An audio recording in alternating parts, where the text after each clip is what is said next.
Saksakallan gunarnavasya Vande Guru Sri Charanarabindam.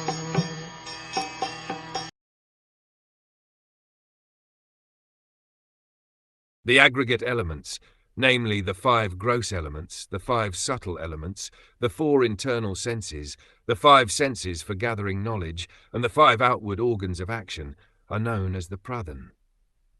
According to Bhagavad Gita, the sum total of the 24 elements described herein is called the Yoniya Mahad Brahm. The sum total of the living entities is impregnated into this Yoniya Mahad Brahm, and they are born in different forms, beginning from Brahma down to the insignificant ant. In the Srimad Bhagwatam and other Vedic literatures, the sum total of the 24 elements, pradhan, is also described as Yoniya Mahad Brahm. It is the source of the birth and subsistence of all living entities. There are 5 gross elements, namely earth, water, fire, air, and ether. There are also 5 subtle elements, smell, taste, colour, touch, and sound. The senses for acquiring knowledge and the organs for action number 10, namely the auditory sense, the sense of taste, the tactile sense, the sense of sight, the sense of smell, the active organ for speaking, the active organs for working, and those for travelling, generating, and evacuating. The internal, subtle senses are experienced as having 4 aspects, in the shape of mind, intelligence, ego, and contaminated consciousness. Distinctions between them can be made only by different functions, since they represent different characteristics. The 4 internal senses, or subtle senses, described herein are defined by different characteristics. When pure consciousness is polluted by material contamination, and when identification with the body becomes prominent, one is said to be situated under false ego. Consciousness is the function of the soul, and therefore behind consciousness there is soul. Consciousness polluted by material contamination is called ahankara. All these are considered the qualified Brahm. The mixing element, which is known as time, is counted as the 25th element. According to the Vedic version, there is no existence beyond Brahm. Sarvam Kalvidam Brahm. It is stated also in the Vishnu Purana that whatever we see is Parasya Brahmana Shakti. Everything is an expansion of the energy of the Supreme Absolute Truth, Brahm. When Brahm is mixed with the 3 qualities, goodness, passion, and ignorance, there results the material expansion, which is sometimes called Sagun Brahm, and which consists of these 25 elements. In the Nirguna Brahm, where there is no material contamination, or in the spiritual world, the 3 modes goodness, passion, and ignorance are not present. Where Nirgun Brahm is found, simple unalloyed goodness prevails. Sagun Brahm is described by the Sankhya system of philosophy as consisting of 25 elements, including the time factor, past, present, and future. The influence of the Supreme Personality of Godhead is felt in the time factor, which causes fear of death due to the false ego of the deluded soul who has contacted material nature. The living entity's fear of death is due to his false ego of identifying with the body. Everyone is afraid of death. Actually, there is no death for the spirit soul, but due to our absorption in the identification of body as self, the fear of death develops. It is also stated in the Srimad Bhagavatam, Bhayan Vitya Binivivshata Siyat. Vitya refers to matter, which is beyond spirit. Matter is the secondary manifestation of spirit, for matter is produced from spirit. Just as the material elements described are caused by the Supreme Lord, or the Supreme Spirit, the body is also a product of the spirit soul. Therefore, the material body is called Vitya, or the second.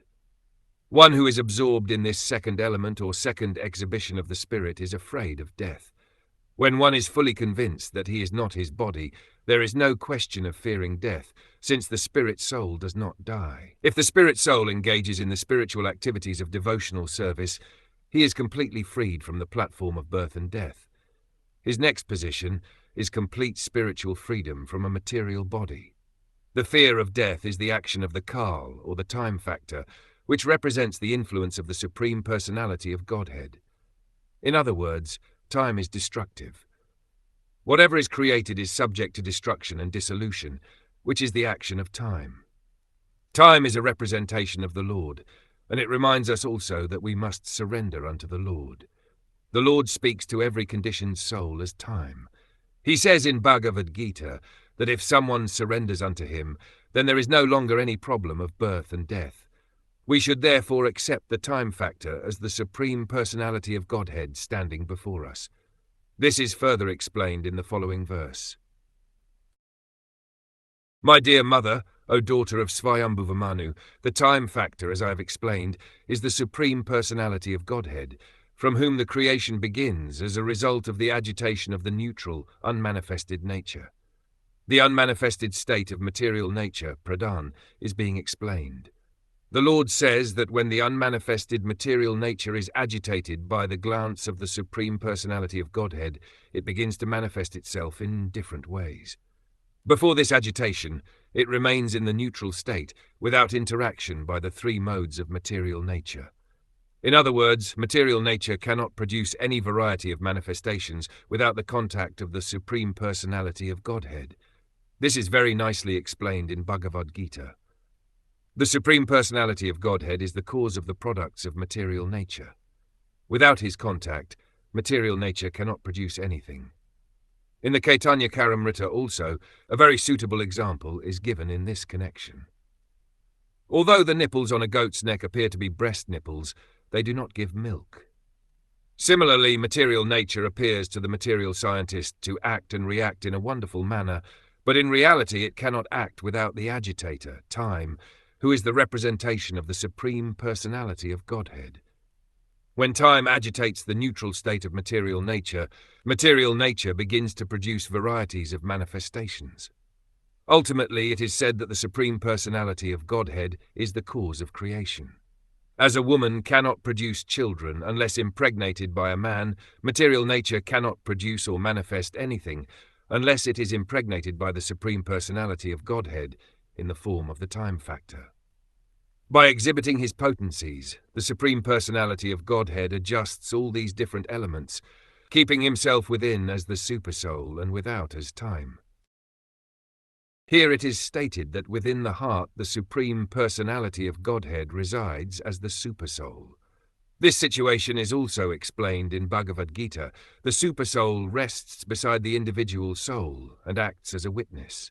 This is also confirmed elsewhere in the Vedic literature. Two birds are sitting on the same tree of the body. One is witnessing, and the other is eating the fruits of the tree. This Purusha, or Paramatma, who resides within the body of the individual soul, is described in Bhagavad Gita as the Upadrashta, witness, and the Anumanta, sanctioning authority. The conditioned soul engages in the happiness and distress of the particular body given him by the arrangement of the external energy of the Supreme Lord. But the Supreme Living Being, or the Paramatma, is different from the conditioned soul. He is described in Bhagavad Gita as Maheshvara, or the Supreme Lord. He is Paramatma, not Jivatma. Paramatma means the Supersoul, who is sitting by the side of the conditioned soul just to sanction his activities. The conditioned soul comes to this material world in order to lord it over material nature. Since one cannot do anything without the sanction of the Supreme Lord, he lives with the Jiva soul as witness and sanction giver.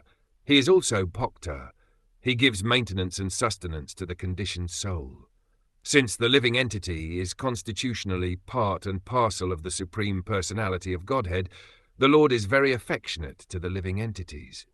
Unfortunately, when the living entity is bewildered or illusioned by the external energy, he becomes forgetful of his eternal relationship with the Lord. But as soon as he becomes aware of his constitutional position, he is liberated. The minute independence of the conditioned soul is exhibited by his marginal position. If he likes, he can forget the Supreme Personality of Godhead and come into the material existence with a false ego to lord it over material nature. But if he likes, he can turn his face to the service of the Lord. The individual living entity is given that independence. His conditional life is ended, and his life becomes successful as soon as he turns his face to the Lord, but by misusing his independence he enters into material existence. Yet the Lord is so kind that, as Supersoul, he always remains with the conditioned soul. The concern of the Lord is neither to enjoy nor to suffer from the material body. He remains with the Jiva simply as sanction giver and witness, so that the living entity can receive the results of his activities, good or bad. Outside the body of the conditioned soul, the Supreme Personality of Godhead remains as the time factor. According to the Sankhya system of philosophy, there are 25 elements. The 24 elements already described plus the time factor make 25. According to some learned philosophers, the Supersoul is included to make a total of 26 elements. After the Supreme Personality of Godhead impregnates material nature with his internal potency, material nature delivers the sum total of the cosmic intelligence, which is known as Hiranmaya. This takes place in material nature when she is agitated by the destinations of the conditioned souls. This impregnation of material nature is described in Bhagavad Gita 14th chapter, verse 3. Material nature's primal factor is the Mahat Tattva, or breeding source of all varieties.